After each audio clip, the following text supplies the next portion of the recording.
Dear Tim and Moby, what is graphic design used for? Sincerely, Macy. Well, people use graphic design everywhere.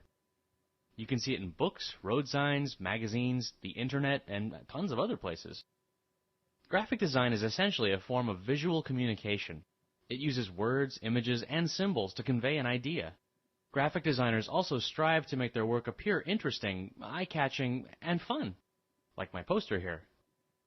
I want to communicate the idea that my new robot enthusiast group is way cool and that people should think about joining.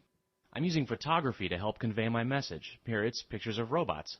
I also use typography to drive home the point that this group is kind of for techies. Yes, I'm a bit of a techie. Anyway, typography is the use of different typefaces or fonts in a piece of graphic design.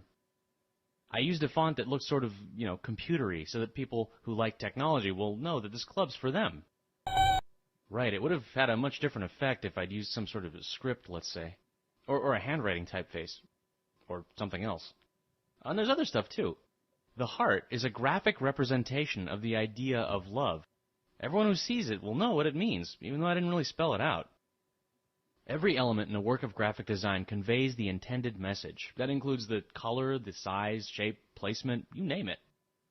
And everything combines in a way that's noticeable and easy to understand. Well, actually, graphic design has been with us as far back as the first known artists. Cave drawings are thought to be the earliest graphic representations of life. Once paper was invented, people started using that to design things like books. And the popularization of the printing press in the mid-1400s really pushed things along. But graphic design mostly took off in the 19th and 20th centuries. A lot of this was due to advertising. Companies realized they could sell more products if they used well-designed packaging, printed advertisements, and displays. Posters and billboards used striking images to catch people's eyes and make them pay attention to the message. Logos became very popular during this time too. A logo is an easy-to-identify graphic symbol that stands for a company or organization. Later in the 20th century, the arrival of computers brought graphic design to a whole new level.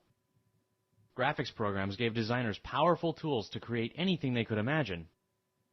CD-ROM and Internet design really took off in the 1990s.